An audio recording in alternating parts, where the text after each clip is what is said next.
कृष्ण पृष्ठाय भूतले श्रीमते भक्ति वेदांत स्वामी निति नामिने नमस्ते सरस्वती देवे गौरवाणी प्रचारिणे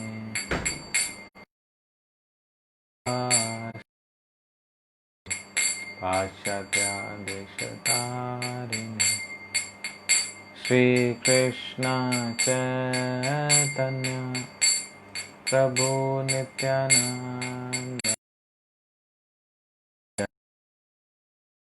राधा श्रीवासा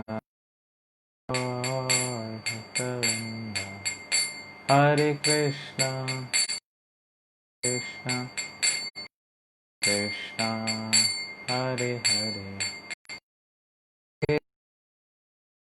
हरे राम राम राम हरे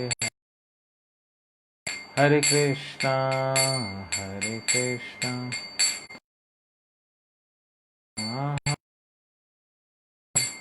हरे राम हरे राम हरे हरे हरे कृष्णा हरे हरे हरे राम हरे राम हरे हरे कृष्णा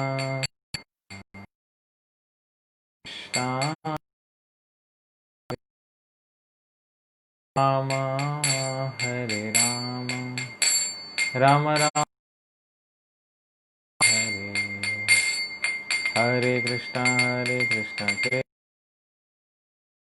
हरे राम राम राम हरे कृष्णा हरे राम राम राम हरे कृष्णा कृष्ण कृष्ण हरे हरे राम राम माधव माधव माधव जय राधा माधव सीताराम सीताराम राधे राधा श्याम सुंदर राधा सुंदरा जय जय प्रभुपाद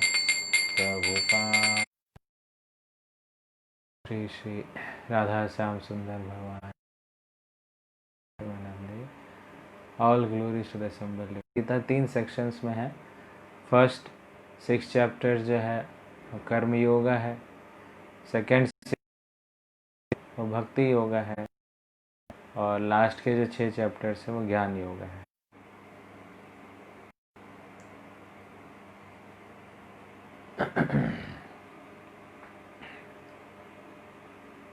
हरे कृष्णा। तो ये जो आज से जो हम अध्याय शुरू करेंगे वो बहुत ही महत्वपूर्ण है, और यहाँ से भक्ति योगा विशेष रूप से स्टार्ट होता है 7वें अध्याय से। और पहले 6 अध्याय में भगवान में विशेष रूप से आत्मा का ज्ञान दिया दूसरे अध्याय में, और उसके बाद कैसे कैसे जो जीव भौतिक इच्छाओं से युक्त है, उसमें भौतिक इच्छाएं हैं, तो कैसे अपनी भौतिक इच्छाओं को कर्म योग के माध्यम से वो अपने आप को शुद्ध करता हुआ ज्ञान में स्थित होगा। फिर ज्ञान में स्थित होकर के कैसे वह अपने नियत करेगा। तो ऐसा करते करते व्यक्ति जो है योगारूढ़ की स्थिति में अष्टांग योगा को फॉलो करता है, अष्टांग योगा को फॉलो करता हुआ तब जा कर के वो पूर्ण रूप से कैसे अपने मन को भगवान पर लगा सकता है। तो इससे पहले वाले श्लोक में 6ठे अध्याय में उन सभी योगियों में जो सर्वोत्कृष्ट योगी है वो भक्ति योगी है। योगी नाम अपि सर्वेषां मद गतेन अंतरात्मना श्रद्धावान भजतो में माम 100 युक्त तमो मता। तो मेरे अनुसार, कृष्ण कहते हैं मेरे अनुसार, जो व्यक्ति अपने अंतरात्मा में मुझे रखता है, मद गतेन अंतरात्मना, अपने हृदय में मुझे रखता है, तो ऐसा व्यक्ति जो है सभी योगियों में सबसे उत्तम योगी है। तो इसके विषय में भगवान ने लास्ट श्लोक में बतलाया था। और वह जो भक्ति योग है, भक्ति योग का पालन हम किस प्रकार से कर सकते हैं, भक्ति योग का जो ऑब्जेक्ट है वो भगवान श्री कृष्ण हैं, तो भगवान श्री कृष्ण की अनुभूति हम किस प्रकार से कर सकते हैं, और भगवान की जो नाना प्रकार की शक्तियां हैं उसके विषय में इस अध्याय में हम भगवान को शरणागत हो सकते हैं, इसके विषय में बतलाया है। और कई लोग हैं जो कि भगवान के जो इम्पर्सनलिज्म है, जो ब्रह्म है, जो ज्योति है, उससे आकर्षित होते हैं, और कई लोग जो हैं वो देवी देवताओं की उपासना से आकर्षित होते हैं। तो वो कौन से लोग हैं और कैसे वो उनसे आकर्षित होते हैं, और कैसे हम जो माया में बद्ध जीव हैं, माया के जो डिल्यूजन में, जो भ्रम में हम फंसे हुए हैं, उस स्थिति से कैसे हम डिवोशन में जा सकते हैं, फ्रॉम डिल्यूजन टू डिवोशन। तो ये जो ट्रांसफ़र है वो हम किस प्रकार से अपनी चेतना को कर सकते हैं। तो ये जो अध्याय है, इस अध्याय का नाम ही है नॉलेज ऑफ द एब्सोल्यूट, कि यह भगवान का ज्ञान, भगवत ज्ञान जिसको कहते हैं। जब तक हमें किसी व्यक्ति का ज्ञान नहीं होगा तब तक हम उस व्यक्ति की उपासना नहीं कर सकते हैं, है ना। तो जब उस व्यक्ति का हमें ज्ञान होगा तभी तो जाकर के हम उनकी भक्ति कर सकते हैं। कई लोगों को भक्ति करने में मुश्किल इसलिए आता है क्योंकि भगवान के विषय में उनकी जानकारी बहुत ही अल्प है, और भगवान के विषय में तो हम सारी बातें तो कभी जान भी नहीं सकते हैं, लेकिन फिर भी जितना हमारे शास्त्र मोटे तौर पे जो भगवान के विषय में, उनके गुणों के विषय में, उनकी शक्तियों के विषय में जो बतलाते हैं, तो कम से कम हम उतना सुन करके, समझ करके भगवान के तरफ अपना जो आकर्षण है वो बढ़ा सकते हैं। तो ये सुनना, श्रवणम काफ़ी आवश्यक है। जो भगवान के विषय, जो भगवत ज्ञान है, भगवान की शक्तियों का ज्ञान है, भगवान के गुणों का जो ज्ञान है, भगवान की लीलाओं के विषय में, तो जितना ज़्यादा भगवान का श्रवणम होगा भगवान के विषय में, कृष्ण के विषय में, उतना ज़्यादा हमारा आकर्षण होता है ना। तो ये हम भौतिक जगत में भी देखते हैं कि किसी चीज़ को हम बारंबार सुनते तो ख़राब चीज़ भी अच्छी लगने लगती है ना। तो ये सुनने का प्रभाव है।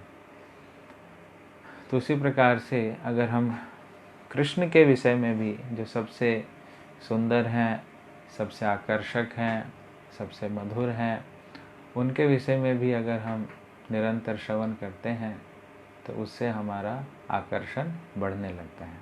तो इसलिए तो तपस्या का मतलब क्या है? तपस्या का मतलब, एक मतलब तो यह है कि वन में जा कर के हम कठोर शारीरिक तपस्या करें और मन को कृष्ण में लगाएं। लेकिन दूसरा मतलब यह है कि हम अपने कानों को भगवान की कथा के श्रवण में लगाएं। तो अपने कर्णों को अगर भगवान की कथा के श्रवण में लगाते हैं तो वह भी एक प्रकार से तपस्या है। एक प्रकार से वो शुद्धिकरण, तपस्या के बाद जो है, जो नेक्स्ट रिजल्ट होता है वो शुद्धिकरण होता है ना। और शुद्धिकरण जितना होगा उतना ज़्यादा हम आनंदमय स्थिति, ब्रह्मभूत स्थिति को प्राप्त करते हैं। तो ये सुनना भी एक प्रकार से तपस्या है। सिर्फ शारीरिक कष्ट देना ही तपस्या नहीं होता है, श्रवण भी एक प्रकार से एक भक्ति का अंग भी है, और इसको कई जगह पर तपस्या भी कहा जाता है। क्योंकि कई बार हम देखते हैं कि हमारे सुनने की इच्छा नहीं होती है, और हम सुनते हैं। तो एक प्रकार से तपस्या मतलब क्या है, आपका शरीर आपको अलाउ नहीं करता है, लेकिन फिर भी हायर पर्पस के लिए अगर आप उस चीज़ को करते हैं तो उस एक्टिविटी को ऑस्टेरिटी कहा जाता है। उसी प्रकार से ये जो बद्ध जीव है उसके लिए भगवान के विषय में सुनना जो है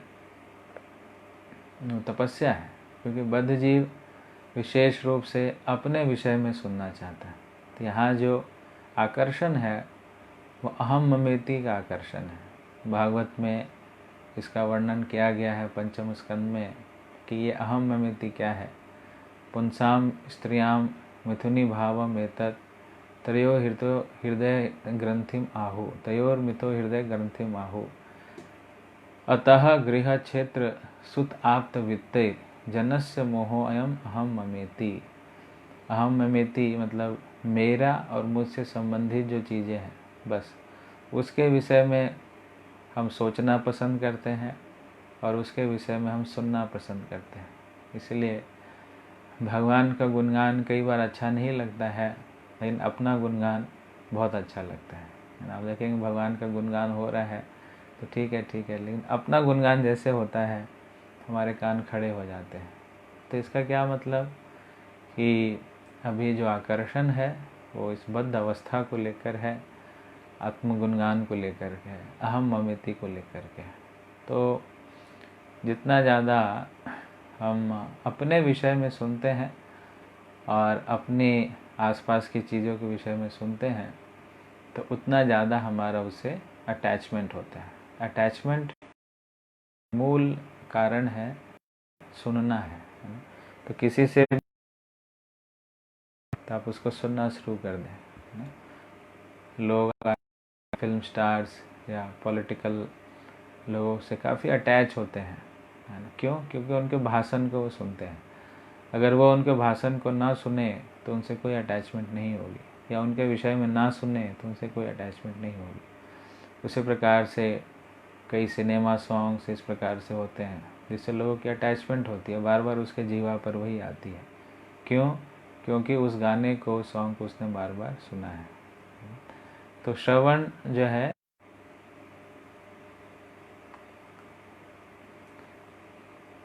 हरे कृष्णा। तो इसलिए भगवान जो है इस अध्याय का जब शुरुआत कर रहे हैं तो इसमें श्रवणम पर ज़्यादा जोर दे रहे हैं। आप देखेंगे पहला श्लोक जो है 7वें अध्याय जिसका नाम है नॉलेज ऑफ द एब्सोल्यूट, भगवत ज्ञान, जो एब्सोल्यूट परम ब्रह्म श्री कृष्ण हैं उनका ज्ञान।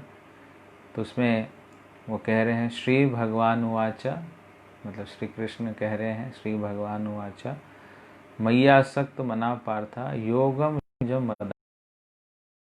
समग्रम माम यथा ज्ञास्यसि तथा सुनो। भगवान कहते हैं मई आसक्त मना, ये वर्ड बहुत इम्पोर्टेंट है। मई आसक्त मना, कि अपने मन को आसक्त कीजिए, अटैच कीजिए। किसके साथ अटैच कीजिए? आप मई, मेरे साथ उनको अटैच कीजिए। तो मई आसक्त मनः किसको कह रहे हैं? पार्थ के माध्यम से हम सबको कह रहे हैं कि अपने मन को मुझ में अटैच कीजिए। योगम युंजन मत आश्रया, योग के माध्यम से, ये जो योगा पद्धति है उसके माध्यम से युंजम प्रैक्टिस कीजिए। युंजम का मतलब यहाँ पर प्रैक्टिसिंग है, अभ्यास है। तो अभ्यास के माध्यम से ये जो मन है हमारा कृष्ण में आसक्त हो सकता है। मत आश्रय, मत आश्रय मुझ पर आश्रित हो करके मन को आप मुझ में लगाइए। असंशयम समग्रम माम, कि निश्चित रूप से बिना किसी डाउट के, असंशयम समग्रम पूर्ण रूप से, माम मेरे में, यथा ज्ञास्यसि तथा शृणु। Now here, O son of Partha, how by practicing yoga in full consciousness of me, with mind attached to me, you can know me in full, free from doubt. तो जब हम भगवान के विषय में अपने मन को लगाते हैं कैसे, श्रवण करके ना। श्रुणु, यहाँ श्रुणु शब्द भी इम्पॉर्टेंट है।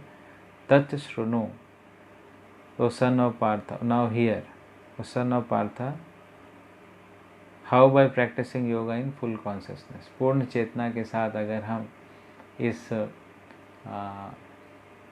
योगा को हम भगवान पर लगाते हैं, कृष्ण में लगाते हैं, तो कैसे हमारा मन जो है वह उनमें लग जाता है ना। तो श्रुणु का मतलब है श्रवणम, सुनना काफ़ी आवश्यक है। तो इसलिए हम जितना ज़्यादा श्रवण करते हैं, भगवान के विषय में सुनते हैं, और ये भगवान के विषय में चलता है, हमें शास्त्रों से प्राप्त चलता है। पठन, यह भी एक प्रकार से श्रवण है, अध्ययन भी एक प्रकार से श्रवण है। तो पहले जो है सिर्फ लिखा जाता था, सुना जाता था, लेकिन इसको फिर लिपिबद्ध किया गया। व्यासदेव जी आए, उन्होंने खुद इसको लिपिबद्ध करके हम सबको दिया। तो जब हम अध्ययन करते हैं तो ये भी एक प्रकार से श्रवण है। और जब हम श्रवण करते हैं, अपने कानों के माध्यम से कथा का श्रवण करते हैं, तो वो तो श्रवण है ही। तो ये दो प्रकारों से हम श्रवण करते हैं, भगवान के विषय में सुन करके और भगवान के विषय में पढ़ करके। तो हम जितना ज़्यादा ध्यानपूर्वक श्रवण करेंगे, ज़्यादा हमें जानने को मिलेगा, और उससे क्या होगा, हमारा मन कृष्ण की तरफ धीरे धीरे आसक्त होगा। तो कृष्ण की तरफ मन को आसक्त करने के लिए सुनना काफ़ी आवश्यक है, और भगवान के विषय में पढ़ना काफ़ी आवश्यक है। तो भगवान यहाँ पर इसी बात को स्ट्रेस दे रहे हैं। और कंप्लीट नॉलेज, समग्रम, यहाँ पर समग्रम शब्द भी कहा गया है। समग्रम का मतलब है कंप्लीट। तो कंप्लीट नॉलेज का क्या मतलब, भक्ति योग में ऐसे तो हम कंप्लीट नॉलेज को प्राप्त इस प्रकार से नहीं कर सकते, लेकिन फिर भी जो बेसिक बातें हैं कि हमारी स्थिति क्या है, भगवान कौन है, तो भौतिक जगत क्या है, और भक्ति हम किस प्रकार से कर सकते हैं, अगर इतना भी हम जान लें तो समझ जाइए हमारा कंप्लीट नॉलेज है। ये बेसिक बात है कि हम इधर क्यों आए, हम इधर क्यों फंसे, हम महत्व क्या है, और इस जगत पे हम रह रहे हैं, ये जगत क्या है, इसका स्वभाव क्या है, और यहाँ से हम कैसे बाहर निकल सकते हैं, किस प्रकार से हम भगवान की भक्ति कर सकते हैं, और किसकी भक्ति हमें करनी है, कृष्ण कौन है। तो ये सब जब हम जानने का प्रयास करते हैं, इतना जाता है, तो समझ जाइए कि वह समग्रम ज्ञान है। लेकिन अगर किसी का यह मूलभूत बातें ही नहीं पता है कि वो इधर क्यों है, वो कहाँ पर है, उसको जाना कहाँ है, और किस प्रकार से उसको जाना है, तो जब ये इस प्रकार की बातें अगर किसी को पता नहीं है, तो समझना चाहिए कि वह भी अज्ञानता में है। तो अज्ञानता का मतलब है ज्ञान का अभाव, अज्ञान, ज्ञान नहीं है उसको ज्ञान कहते, ज्ञान का अभाव है। तो ज्ञान होने से अज्ञानता जाती है। अज्ञानता ऐसे नहीं चली जाएगी, अज्ञानता जाएगी जब ज्ञान का प्रकाश खुलेगा, सूर्य उदय होगा ज्ञान का। ज्ञान की तलवार से ही हम संशय को भी समाप्त कर सकते हैं। तो इसलिए भगवान कह रहे हैं श्रुणु, आप सुनिए, मेरे बारे में सुनिए, मैं आपको अपने बारे में, मैं आपको मेरी शक्तियों के बारे में बतलाने जा रहा हूँ, और किस प्रकार के लोग मुझे अप्रोच करते हैं, लोगों के विषय में आपको बतलाने जा रहा हूँ। इसलिए आपको सुनना है, तत्श्रुणु। तो इसमें जो मुख्य मुख्य बातें होती, आसक्त मनः, कि अपने मन को आसक्त कीजिए मुझ में। कैसे, युंजन, योगम युंजन, योग का मतलब है प्रैक्टिस से, अभ्यास कीजिए। युंजन का मतलब है प्रैक्टिस कीजिए, अभ्यास कीजिए। और समग्रम ज्ञान, समग्रम ज्ञान का मतलब है जो तश्रुणु, यह ज्ञान सुनकर को प्राप्त होता है ना। तो यह भगवान ने प्रथम श्लोक में बताया है।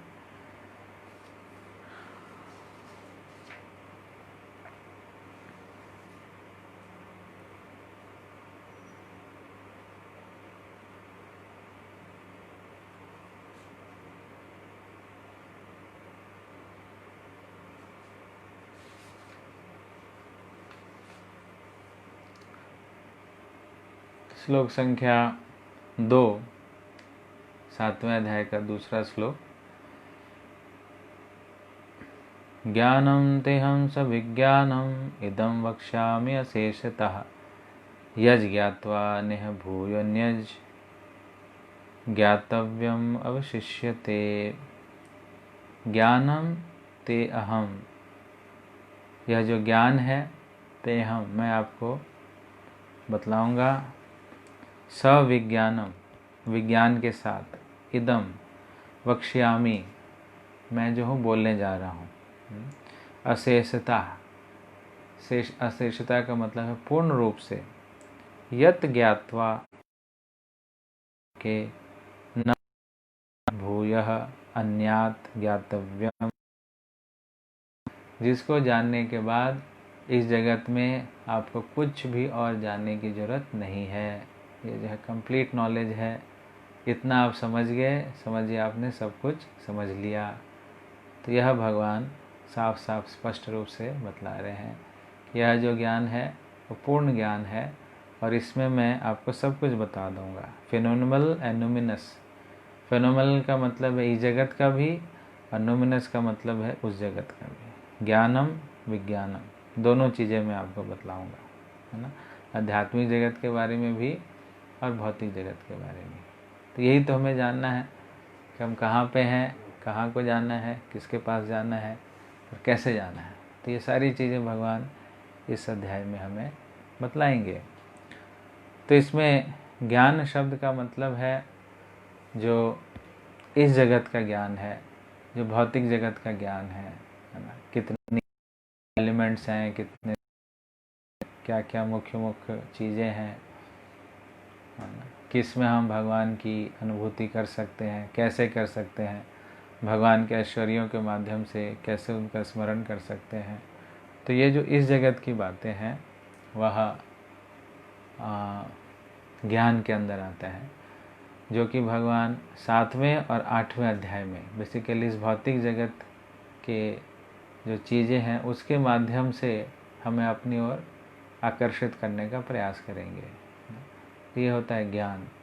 और विज्ञान का मतलब है जो भगवान की सुंदरता है, जो भगवान की मधुरिमा है, जो कि स्पष्ट रूप से दिखलाई देती है आध्यात्मिक जगत में। भगवान की जो यहाँ पर मधुरिमा है वो थोड़ी सी अस्पष्ट है और पूर्ण रूप से यह दिखलाई नहीं देती है। जो शुद्ध भक्त हैं वही उनके इस मधुरिमा का आस्वादन कर सकते हैं, क्योंकि ये जगत ही ऐसा है। लेकिन जो नोमिनस वर्ल्ड है, जो स्पिरिचुअल वर्ल्ड है, उसमें सभी निरंतर भगवान के इस सुंदरता का, इस मधुरता का आस्वादन करते रहते हैं।